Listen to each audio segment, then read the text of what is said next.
નમસ્કાર વિદ્યાર્થી મિત્રો, હું દિલીપભાઈ ચાવડા આપ સર્વેનું રસાયણ વિજ્ઞાનની વિડીયો લેક્ચર સિરીઝની અંદર હાર્દિક સ્વાગત કરું છું. આજે આપણે ધોરણ 12ના ચેપ્ટર નંબર 9 સવર્ગ સંયોજનોની અંદર કેટલીક વધારાની થિયરી છે એમની ચર્ચા કરીશું. તો ચાલો આજનો ક્લાસ શરૂ કરીએ.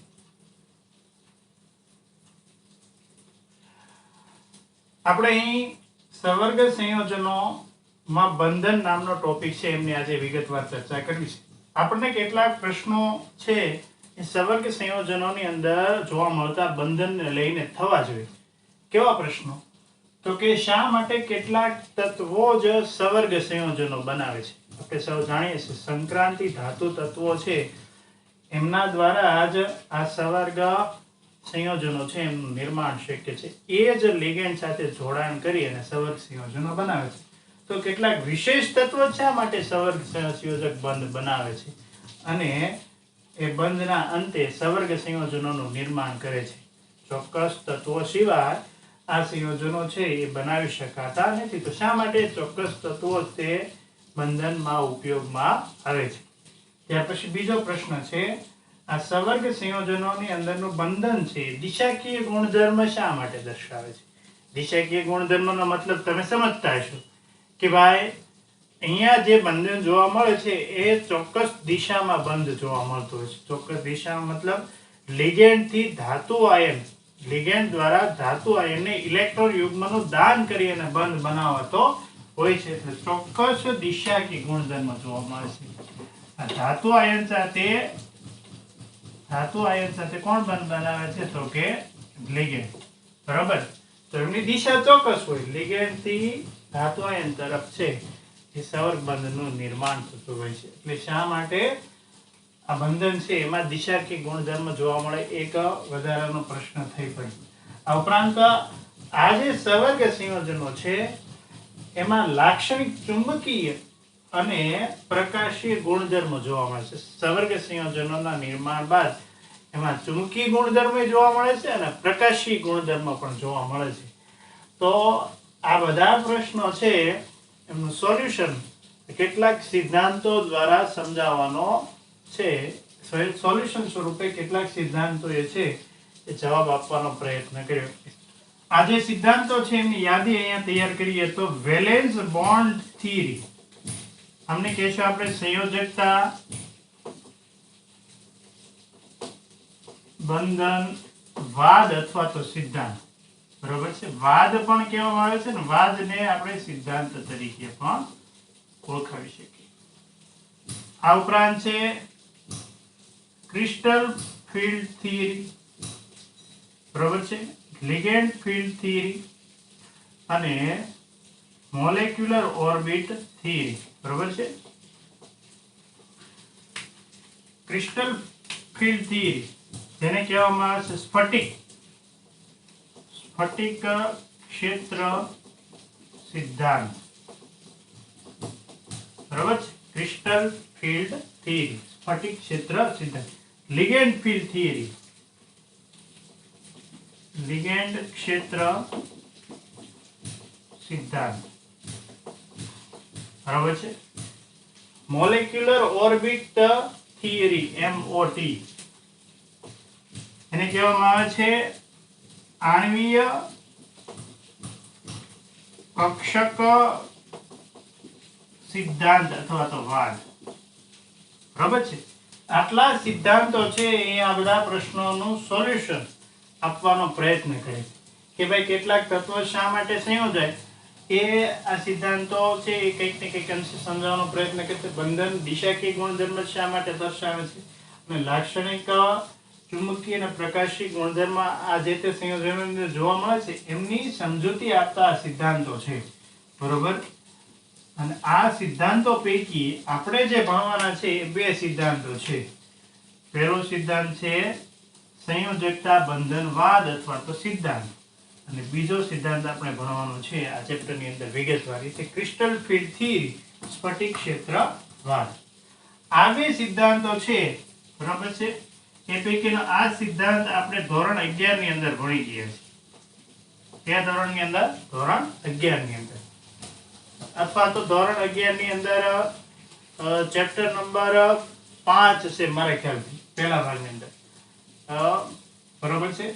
એમાં આપણે આણ્વીય કક્ષક ચિતારની જે વાતો કરી હતી, આણ્વીય કક્ષક ચિતારની વાતો, એ સિદ્ધાંત કયો સિદ્ધાંત છે? તો કે મોલેક્યુલર ઓર્બિટલ થિયરી ઓરિએન્ટેડ સિદ્ધાંત.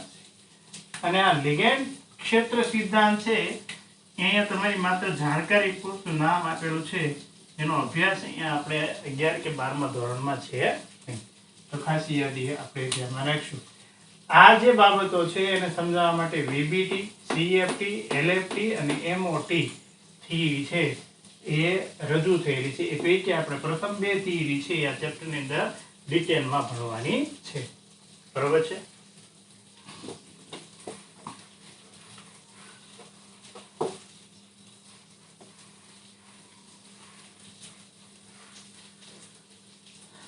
હવે આપણે જે આજે જે સિદ્ધાંતની વાતો કરવી છે એ છે સંયોજકતા બંધનવાદ.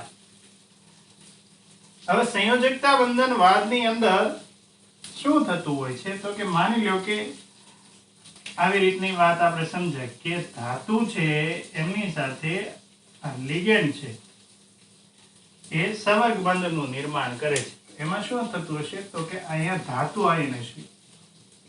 ધાતુ છે એમાંનો ધાતુ આયન M+X સ્વરૂપેનું કોઈ ધાતુ આયન, X સંયોજકતા ધરાવતો ધાતુ આયન છે.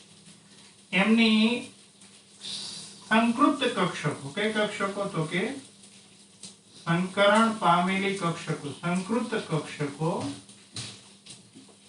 બરાબર છે? એમની સાથે આમની જે સંકૃત કક્ષકો છે, સંકરણ પામેલી કક્ષકો, બરાબર, એ સંકૃત કક્ષકો જે કેવી હશે? તો કે ખાલી હશે, ઇલેક્ટ્રોન થી ભરેલી હશે નહીં. આ ખાલી સંકૃત કક્ષકો છે એમને આ લિગેન્ડ છે, બરાબર, એમની સાથે ઇલેક્ટ્રોનનું દાન કરી, ઇલેક્ટ્રોનનું દાન કરી અને કોઈ એક જ લિગેન્ડ દ્વારા 2 ઇલેક્ટ્રોનનું દાન કરી અને આ ખાલી સંકૃત કક્ષકો ધાતુ આયનની એમની સાથે બંધનું નિર્માણ થાય છે. એ બંધનું નિર્માણ છે એમાં કોઈ એક જ લિગેન્ડ છે 2 ઇલેક્ટ્રોનનું દાન કરે છે. ભાગીદારીમાં કોઈ એક જ અણુ અથવા તો પરમાણુમાં 2 ઇલેક્ટ્રોન છે એમના દ્વારા બંધ બનતો હોવાને કારણે અહીંયા જે બંધ બનશે એ બંધ કેવો બનશે? તો કે આ જે બંધ છે એ સવર્ગ સહસંયોજક બંધ બનશે. સવર્ગ સહસંયોજક બંધ છે એ બને છે. કારણ તો કે અહીંયા કોઈ એક જ પરમાણુ અથવા તો અણુનો સમૂહ વડે ઇલેક્ટ્રોન યુગ્મનું દાન કરી અને બંધનું નિર્માણ કરવામાં આવે છે. આ બંધની ભાગીદારીમાં કોઈ એક પરમાણુ અથવા તો અણુ છે એમના સમૂહ વડે ઇલેક્ટ્રોનનું દાન થયેલું હોવાને કારણે આ જે બંધ બનશે સવર્ગ સહસંયોજક બંધ બનશે. અહીંયા આ બંધના નિર્માણમાં ધાતુ આયનને પરમાણુના કોઈ પણ ઇલેક્ટ્રોનનો સમાવેશ થયો હશે નહીં. ફક્ત લિગેન્ડના વડે આ 2 ઇલેક્ટ્રોનનું દાન થઈ અને સવર્ગ બંધનું નિર્માણ થયું હશે. બરાબર છે? આવી કંઈક વાતની રજૂઆત કરવામાં આવી. શું સમજ્યા આપણે? તો કે ધાતુ આયન અને લિગેન્ડ વચ્ચે સવર્ગ બંધનું નિર્માણ થાય છે. એમાં શું થતું હશે? તો કે આ ધાતુ આયનની ખાલી સંકૃત કક્ષકો જો સંકરણ થશે, બરાબર, સંકરણ પછી જે ખાલી સંકૃત કક્ષકો છે, ખાલી સંકૃત કક્ષકો સાથે આ લિગેન્ડની કક્ષકો છે, બરાબર, એ ઇલેક્ટ્રોન યુગ્મનું દાન કરી અને બંધનું નિર્માણ કરશે. એવા વખતે ફક્ત લિગેન્ડ દ્વારા જ ઇલેક્ટ્રોન યુગ્મના દાન થતું હોવાને કારણે એ સવર્ગ સહસંયોજક બંધનું નિર્માણ કરશે. બરાબર છે? આવી કંઈક વાત કરવામાં આવી છે. અહીંયા આ જે ધાતુ આયન છે, બરાબર, એમની કઈ કક્ષકો છે એ બંધમાં અથવા તો આ સંયોજનો બનાવવામાં ભાગ લેતી છે? તો કે N-1 ડી કક્ષક, N-1 ડી કક્ષક, બરાબર, NH કક્ષક કે NP કક્ષકો છે એ અહીંયા બંધનમાં ભાગ લેતી છે. ધાતુ આયનની કઈ કક્ષકો? તો કે N-1 ડી કક્ષક, એટલે કે ડી કક્ષક, S કક્ષક અને P કક્ષકો ભાગ લેતી હોય, અથવા તો અથવા તો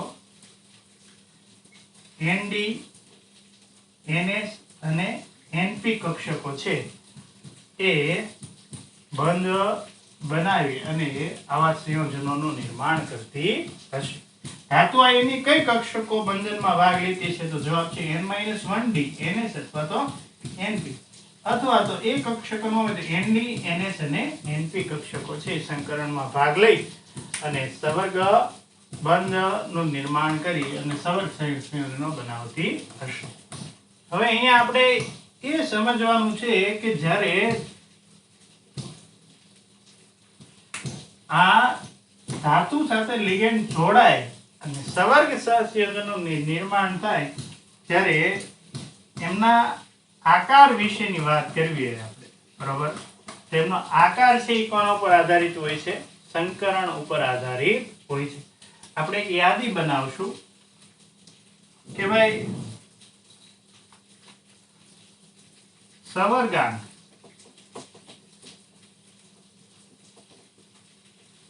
જો 4 હોય, 5 હોય અને 6 હોય તો કયા કયા આકારો શક્ય છે? સવર્ગાંક 4, 5 કે 6 હોય તો કયા આકાર શક્ય છે? સવર્ગાંક 4 હશે તો સંકરણ ની વાત આપણે કરવી હોય તો સંકરણ કયા કયા શક્ય છે? તો કે સંકરણની વાત કરી, 4 સવર્ગાંક સાથે કયા કયા સંકરણ સંકળાયેલા છે અને આકારની પણ સાથે સાથે વાત કરશું. બરોબર છે? ચાલો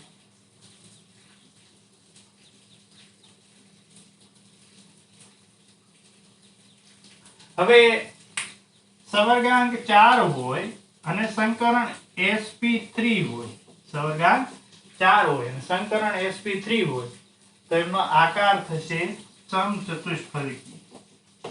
સમચતુષ્ફલકી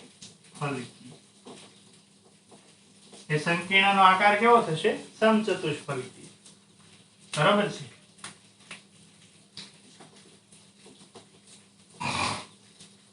હવે સવર્ગાંક 4 હોય તો એમની સાથે એક સંકરણ બીજું પણ સંકળાયેલું છે અને એ છે dsp2. બરાબર? સવર્ગાંક 4 હોય ત્યારે sp3 સંકરણ શક્ય છે અને કાં તો dsp2 સંકરણ શક્ય છે. dsp2 સંકરણ જ્યારે આવતું હોય ત્યારે એમનો આકાર થશે સમચોરસ. કેવો આકાર થશે? સમચોરસ. સવર્ગાંક 5 હોય ત્યારે સંકરણ શક્ય છે sp3d. કેવા પ્રકારનું સંકરણ? sp3d. 5 બંધ, એમાં એક s કક્ષક હશે, 3 p કક્ષક અને એક d કક્ષક. ટોટલ 5 કક્ષકો આ રીતે ભાગ લેતી છે. એક s, એક d અને 3 p. sp3d. sp3d સંકરણ હોય ત્યારે એમનો આકાર થશે ત્રિકોણીય દ્વિપિરામિડ. કેવો આકાર થશે? તો કે ત્રિકોણીય દ્વિપિરામિડ. 6 સવર્ગાંક હોય ત્યારે બે સંકરણ શક્ય છે, કાં તો sp3d2 અને કાં તો d2sp3. જો બે અલગ અલગ છે, sp3d2 અને d2sp3. sp3d2 સંકરણ હોય કે d2sp3 સંકરણ હોય, બંનેનો આકાર કેવો થશે? તો કે અષ્ટફલકી. કયો આકાર થશે? અષ્ટફલકી. ખાસ યાદ રાખશું. બરાબર છે? ફરીવાર એકવાર રિપીટ કરી લઈએ તો ભાઈ સવર્ગાંક 4 હોય અને સંકરણ કયું હોય? sp3 તો એમનો આકાર થશે સમચતુષ્ફલકી. સવર્ગાંક 4 હોય અને સંકરણ dsp2 હોય તો એમનો આકાર થશે સમચોરસ.